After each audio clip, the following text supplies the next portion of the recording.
आई होगी कि लड़की रहती है, खूबसूरत लड़की रहती है तो वो अच्छी लगती है ना? उसको आदमी पसंद करता है। नहीं कहूँगा कि नहीं, मैं तो बहुत बड़ा सन्यासी था तो एकदम लड़की को देख के ही भाग जाता था, ऐसा तो नहीं है। बिहार जैसे राज्य में तो शादी और बच्चा एकदम सबके दिमाग में जो पसंद करे उसको आप वाइफ़ के रूप में ही मतलब ये करें पसंद। कोई सुंदर लड़की रहती है तो आदमी उसको पलट के देखता है, ये तो नॉर्मल बात है। आज भी देखता हूँ, ऐसा क्या है? कैमरे के फ्रेम में जो आपको शख्सियत दिख रहे हैं ये किसी परिचय के मोहताज नहीं। नाम अमिताभ दास है, 1994 बैच के आईपीएस हैं और अमिताभ दास बिंदास बोलते हैं। मुख्यमंत्री नीतीश कुमार से इनका 36 का आंकड़ा चलता है। आखिर क्या वजह है कि लगातार अमिताभ दास नीतीश कुमार पर आक्रामक रहते हैं? किस जाति से बिलोंग करते हैं और तमाम इनके जीवनी के बारे में आज हम बात करेंगे। जनता जानना चाहती है कि अमिताभ दास का जन्म कब हुआ, कितना संघर्ष करना पड़ा आईपीएस बनने के लिए, मूल निवासी कहाँ के हैं और नीतीश कुमार से जो जानी दुश्मनी चलती है इसके अंदर की कहानी क्या है। हर एक बातों को आज कैमरे के माध्यम से बताने का काम करेंगे। सर, जिस प्रकार से पहले आपके जीवनी पर बात करेंगे, आप कहाँ के रहने वाले हैं, किस जाति के हैं? आपको अधिकतर लोग दलित ही मानते हैं और नीतीश कुमार के विरोधी मानते हैं। आखिर क्या कारण है कि नीतीश कुमार जो सबके प्रिय हैं, दुलारे हैं, पूरा बिहार उनको मानता है, लगातार 2 दशकों से बिहार का मुख्यमंत्री भी बनाते आया। आखिर उस मुख्यमंत्री से आपकी दूरी क्यों है, इतना गैप क्यों है और क्यों गुस्सा रहते हैं आप नीतीश कुमार पे? और आपका नाम, कहाँ रहते हैं, कब जन्म लिए, आपने कहाँ पढ़े? आपने एक साथ बहुत सारे सवाल बारीकी से परत दर परत पर बात दाग दिया। मुझे परत दर परत बतानी पड़ेगी बात। अब रहने वाला तो मैं दरभंगा का हूँ, है ना? ब्राह्मण है क्या? नहीं नहीं, ब्राह्मण में नहीं हूँ। दरभंगिया ब्राह्मण, दरभंगिया ब्राह्मण। ब्राह्मणों के बीच में पले बड़े। हाँ, वो आप कह सकते हैं, लेकिन मैं खुद कायस्थ हूँ, है ना? लाला जी हैं? लाला जी, हाँ, बोल चाल में कायस्थों को लाला जी ही कहते हैं। नहीं नहीं, आप लाला जी हैं ना? हाँ हाँ, बिल्कुल। तो आपको दलित लोग समझता है। दास की वजह से, देखिए मेरा सरनेम जो है ना दास, वो बहुत कन्फ्यूज़न पैदा करने वाला सरनेम है। और जब मैं बिहार के बाहर रहता हूँ, जैसे मैं जब हैदराबाद में ट्रेनिंग करता था या मसूरी में ट्रेनिंग करता था तो लोग मुझे बंगाली समझते थे दास की वजह से।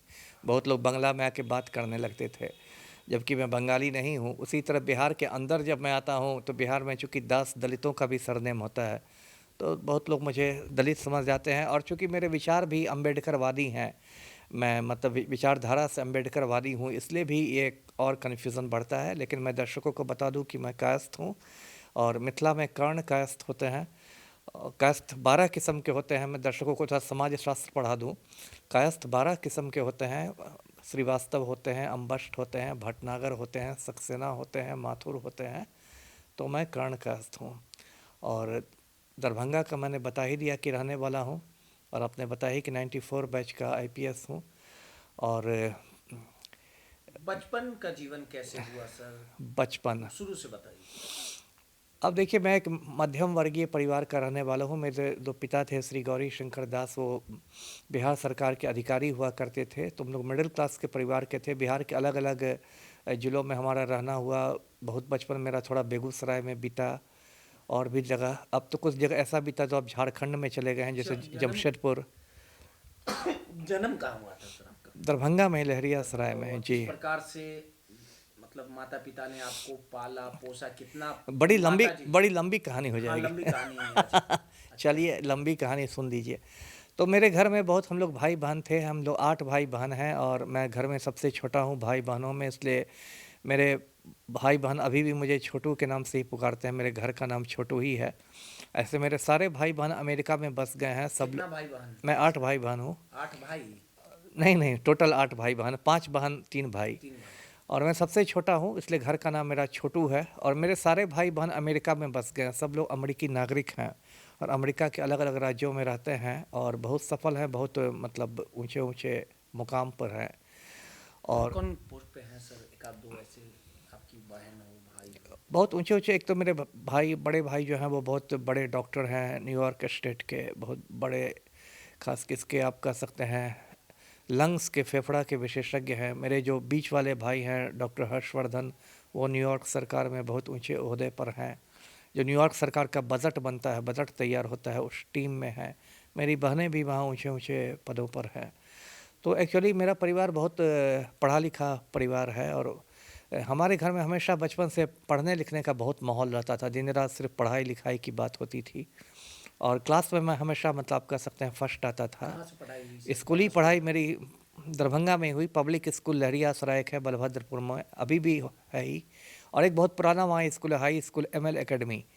तो वो बहुत पुराना स्कूल है दरभंगा का। मैं 1984 बैच का, 84 बैच का मैं मतलब मैट्रिक का टॉपर था दरभंगा जिला का। और पढ़ने लिखने में बहुत अच्छा था, मतलब आप, और आदर्श बालक में आप कह सकते हैं। और मेरी वजह से बाकी बच्चों को दरभंगा में डांट पड़ती रहती थी कि तुम अमिताभ के जैसा क्यों नहीं बन सकते हो, अमिताभ को देखो कितना अच्छा बच्चा है। तो मैं बाकी माँ बाप जो थे बाकी बच्चों के, वो मेरा मतलब उदाहरण दे के उनको डांटते थे। और 84 में मैंने मैट्रिकुलेशन किया, और उसके बाद मैं पटना साइंस कॉलेज में आ गया। मैं फर्स्ट ईयर में न्यूटन हाउस में था, सेकेंड ईयर में कैवेंडिश हाउस में था। हॉस्टल में? जी, हॉस्टल का ही ये नाम है। तो पटना साइंस कॉलेज में लेकिन मुझे मन नहीं लगा। मैंने बायोलॉजी ले लिया था, जीव विज्ञान जिसको कहते हैं, और उसमें मेढक वेढक चीरना पड़ता था। तो मुझे वो सब में बहुत ख़राब लगता था। मेढक चीरते समय मुझे एकदम उल्टी आने लगती थी। तो फिर ISC के बाद में फिर दरभंगा लौट गया, और वहाँ मैंने CM कॉलेज, बहुत पुराना एक कॉलेज है, एकदम बागमती नदी के किनारे है। CM कॉलेज से मैंने ग्रेजुएशन किया। हिस्ट्री में मैं स्नातक हूँ, इतिहास में। उसके बाद देखिए, मतलब UPSC की जो सिविल सेवा परीक्षा होती है, जिससे IAS और IPS लोग बनते हैं, उसको दुनिया की सबसे कठिन परीक्षाओं में से एक माना जाता है। तो इसको मैंने एक चुनौती के रूप में लिया था, और मुझे लगता था कि मुझे इसको क्लियर करना है। और मैं दरभंगा में रह के ही इसकी तैयारी करता था। तो बहुत लोग उसमें मतलब मेरा मनोबल भी तोड़ते थे, कि कहते थे कि नहीं, दरभंगा में रह के नहीं कर सकते हैं। और अब ये मैं लगभग 30 साल पहले की बात कर रहा हूँ, 32-33 साल पहले की बात। उस समय दरभंगा और पिछड़ा हुआ था, मुश्किल से 3-4 घंटे बिजली आती थी। तो बहुत पिछड़ी हुई जगह थी, बहुत पिछड़ा शहर था दरभंगा। लेकिन मैंने भी एक जिद पकड़ ली थी कि मैं दरभंगा में ही रह के करूँगा, और कहीं से मैं कोचिंग नहीं करूँगा। बचपन से ही जिद्दी थे? थोड़ा बहुत आज भी हूँ अब ज़्यादा जिद्दी हो गया हूँ। तो ये था। उसके बाद मैंने UPSC की परीक्षा दी, और इंटरव्यू देने के लिए मैं पहली बार मतलब दिल्ली गया। उसके पहले मैंने दिल्ली का मुंह भी नहीं देखा था। जब इंटरव्यू कॉल आया तो पहली बार मैं दिल्ली गया था, और मतलब यदि बिहारी लहजे में कहूँ तो इतना बड़ा शहर देखकर मैं एकदम अकबका गया था दिल्ली में, मतलब घबरा गया था मैं। लेकिन मेरा इंटरव्यू बहुत अच्छा गया, बहुत लंबा चला। साधारणतया होता है UPSC का इंटरव्यू 15 से 20 मिनट में ख़त्म हो जाता है। मेरा इंटरव्यू लगभग 50 मिनट तक चला था। और जो मेरा बैच था 94, उसमें मुझे मतलब इंटरव्यू में मेरा हाईएस्ट नंबर था पूरे देश में। तो उसके बाद देश में सबसे हाईएस्ट था सर? इंटरव्यू में, जी। और उसके बाद मैं IPS बना, और होम कैडर मिला, बिहार कैडर मिला। क्योंकि IPS एक अखिल भारतीय सेवा है, तो उसमें अलग अलग कैडर मिलते हैं। किसी को बिहार कैडर, किसी को बंगाल कैडर, किसी को पंजाब कैडर। चयन खुद करना पड़ता है सर कि? आप खुद चयन करते हैं, लेकिन यदि आपका ऊंचा मेरिट लिस्ट में ऊंचा स्थान हो तभी आपको अपनी मर्जी का मिलेगा, अन्यथा नहीं मिलेगा। मतलब मेरिट कम चॉइस। कैडर ले लिए तो इससे क्या फायदा होता है सर? अपना स्टेट मतलब वहीं पे लोग रहते एक, हाँ, उसी में आप रहते हैं। एक तो बड़ा जो होता है वो मतलब भाषा की सुविधा होती है। अब मान लीजिए मुझे केरल कैडर मिल जाता, मान लीजिए, तो केरल की जो भाषा है मलयालम, वो ना बोलना जानता हूँ, ना पढ़ना जानता हूँ, ना मतलब लिखना जानता हूँ, तो उसमें थोड़ी मुश्किल हो जाती है। तमिलनाडु कैडर मिल जाता तो तमिल भाषा सीखिए, तो थोड़ा मुश्किल हो जाती है। कितने साल की उम्र में निकाल लिए थे सर आप IPS? मैं 25 जी। तो उसके बाद? उसके बाद यही सब किस्सा है। उसके बाद मैं मसूरी गया। पहला ट्रेनिंग सर? हाँ, मसूरी है, उसमें तो यूपी में था, उत्तराखंड में है। बहुत खूबसूरत हिल स्टेशन है। और मसूरी में लाल बहादुर शास्त्री एकेडमी है, वहाँ पर मतलब IAS IPS सब लोगों की शुरुआती ट्रेनिंग होती है, जिसे फाउंडेशन कोर्स कहते हैं। तो वो मैं फिर मसूरी में था 94 में। फिर मैं हैदराबाद में गया। हैदराबाद में राष्ट्रीय पुलिस अकादमी है, जहाँ IPS अफसरों की ट्रेनिंग होती है, वहाँ मैंने ट्रेनिंग ली। उसके बाद बिहार में मैं आया। मैं बिहार के बहुत सारे ज़िलों का SP रहा, रेल SP रहा, CID में रहा, BMP का कमांडेंट रहा, मानवाधिकार आयोग में रहा। बहुत लंबी कहानी है जी। सा मामला? चैलेंजिंग तो रहा बिहार में। देखिए, पूरा बिहार ही में इतने माफिया हैं, इतना कुछ है कि बिहार में तो ज़्यादातर पोस्टिंग चैलेंजिंग ही रही। लेकिन मेरी एक पहचान थी कि मैं लड़ने भिड़ने वाला अफसर था, और मैं झुकता नहीं था। जहाँ जहाँ मैं गया, जिस जिस ज़िले में एसपी रहा, समझिए मेरा मार धाड़ और एक्शन से भरपूर करियर रहा। मैं किशनगंज ज़िले का एसपी रहा, उस समय वहाँ तस्लीमुद्दीन की बहुत चलती थी। वो बिहार सरकार में मंत्री हुआ करते थे और काफ़ी इलाके में उनका मतलब दबंग मिनिस्टर थे। फिर वहाँ तस्लीमुद्दीन से मेरा झगड़ा हुआ, उन्होंने मेरी वहाँ से बदली करवाई। फिर मैं आपको लखीसराय का एसपी रहा। लखीसराय में मैंने बालू माफिया से लोहा लिया। प्रहलाद यादव उस समय सोड़ेगढ़ा के विधायक हुआ करते थे, उनके मैंने हथियार वगैरह जब्त करवाए। फिर अरवल एसपी में रहा। अरवल एसपी में ये हुआ, रणवीर सिन्हा से मेरी टक्कर हुई। फिर अखिलेश सिंह जो अभी कांग्रेस में है, उस समय वो बिहार सरकार में, राबड़ी सरकार में मिनिस्टर हुआ करते थे, उनसे मेरा पंगा हुआ। फिर बक्सर एसपी रहा तो वहाँ मैंने ददन पहलवान को जेल भेजा, उसको मिनिस्टर नहीं बनने दिया। तो ये सब मेरी ये छवि थी। मैं लड़ता भिड़ता था और कड़क आदमी था। और नीतीश कुमार से क्यों 36 का आंकड़ा? हाँ, उसकी तो भी लंबी कहानी। देखिए, ये कहानी 2001 से 3 की बात है। उसमें पलटू राम भारत के रेल मंत्री हुआ करते थे और मैं रेल एसपी पटना का हुआ करता था। पटना जो रेल ज़िला है, उसका लंबा चौड़ा इलाका है, 10-11 ज़िला मिलाकर पटना रेल ज़िला है। और उस समय क्या हुआ कि रेलवे में देखिए बहुत ज़्यादा पैसा है। पहले तो क्या होता था कि आम बजट अलग आता था, रेलवे बजट अलग आता था। तो पलटू राम ने क्या किया था कि जो सैकड़ों करोड़ के जो रेलवे ठेके थे, वो माफिया में बांट दिए थे। अभी मैं दर्शकों को बताऊं किस तरह बंटवारा हुआ था कि पटना मोकामा रेलखंड के जो रेलवे ठेके थे, वो सूरज भान को दे दिए गए थे, है ना। पटना गया रेलवे खंड के जो रेल ठेके थे, वो पांडव सेना के बबलू सिंह को दे दिए गए थे। पटना मुगल सराय रेलवे खंड के जो ठेके थे, वो सुनील पांडे के गिरोह को दे दिए गए थे। तो पलटू राम ने बिल्कुल माफिया में बांट दिए थे। और मैं रेल एसपी था तो मुझे अंदर की बातें मालूम रहती थी, तो मैंने इस पर काफ़ी पत्राचार किया, काफ़ी हंगामा किया। एक तरह से पलटू राम की जो पोल थी वो खोल दी। उसके बाद मैं पलटू राम के एक तरह से हिट लिस्ट पर आ गया। और नवंबर 2005 में जब पलटू राम सीएम बने बिहार के, तो उसके बाद मुझ पर बहुत सारे इंक्वायरीज़, बहुत सारी जांच बैठा दी गई और 10 साल तक मेरा प्रमोशन रोक के रखा गया, 2007 से 17 तक। फिर मैंने लंबी लड़ाई लड़ी, कानूनी लड़ाई, बहुत लंबी लड़ाई थी। 10 साल की लड़ाई के बाद सुप्रीम कोर्ट पर मैं जीत गया। सुप्रीम कोर्ट ने मुझे सभी आरोपों से मतलब मुक्त कर दिया।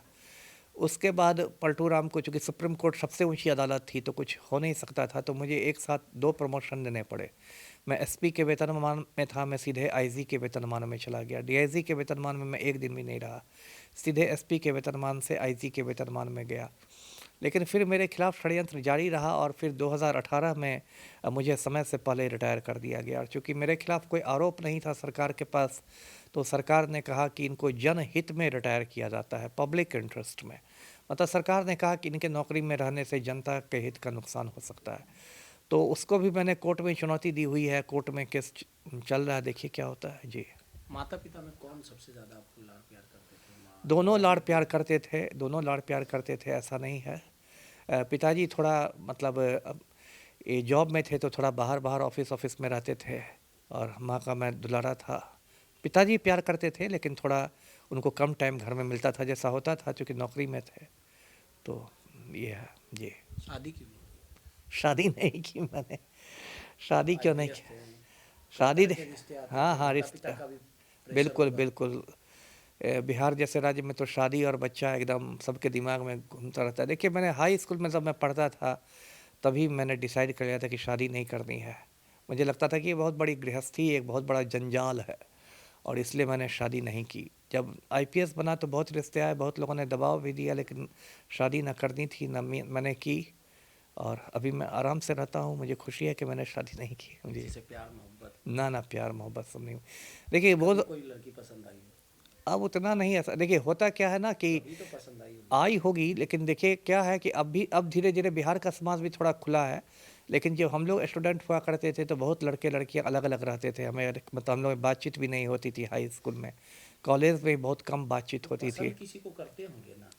अब एक तो देखिए, पसंद आई होगी आज तक? अब एक तो देखिए नेचुरल है कि कोई अच्छी लड़की रहती है, खूबसूरत लड़की रहती है, तो वो अच्छी लगती है ना, उसको आदमी पसंद करता है। अब ये तो मैं नहीं कहूँगा कि नहीं, मैं तो बहुत बड़ा सन्यासी था तो एकदम लड़की को देख के ही भाग जाता था, ऐसा तो नहीं है। पल आया?